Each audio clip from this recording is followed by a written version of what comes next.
Revelation Chapter 8.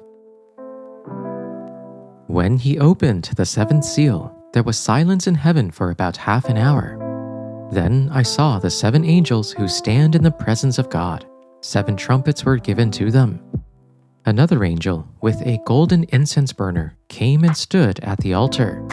He was given a large amount of incense to offer with the prayers of all the saints on the golden altar in front of the throne.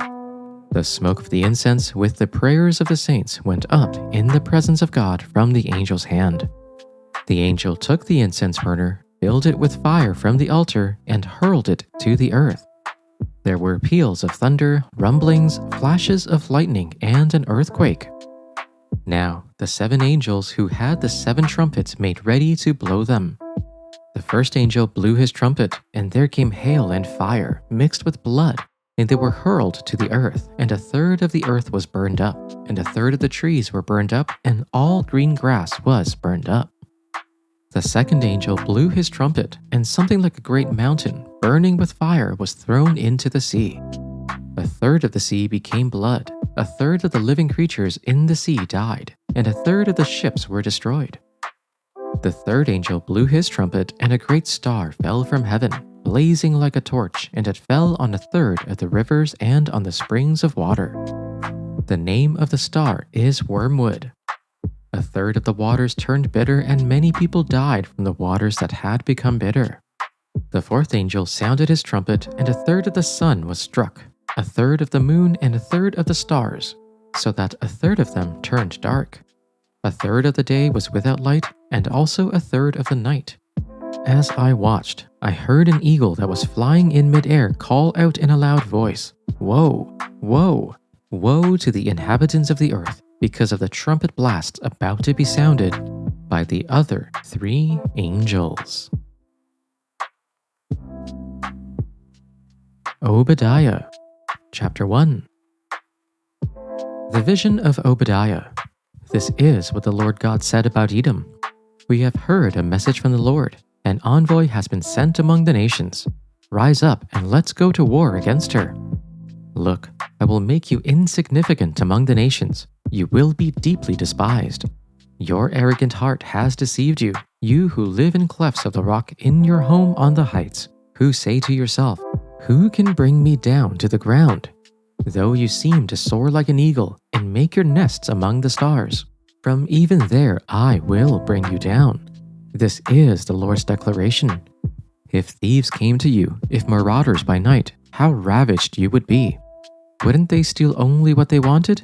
If grape harvesters came to you, wouldn't they leave a few grapes? How Esau will be pillaged, his hidden treasures searched out.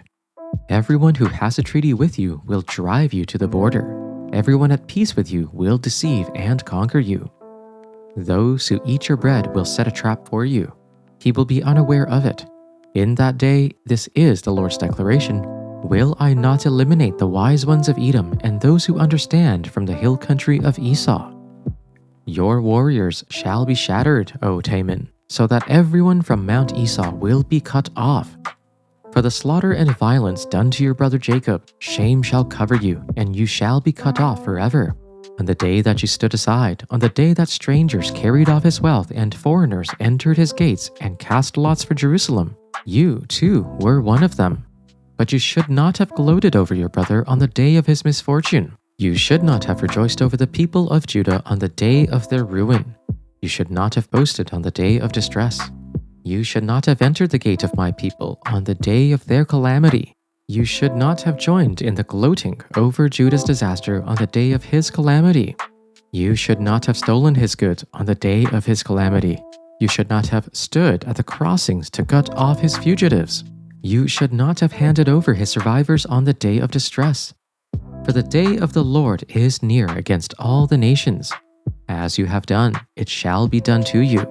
Your deeds shall return on your own head.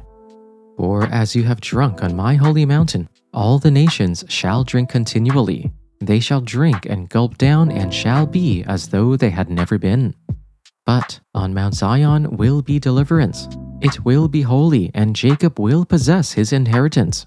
Jacob will be a fire and Joseph a flame. Esau will be stubble, and they will set him on fire and destroy him. There will be no survivors from Esau. The Lord has spoken. People from the Negev will occupy the mountains of Esau, and people from the foothills will possess the land of the Philistines. They will occupy the fields of Ephraim and Samaria, and Benjamin will possess Gilead.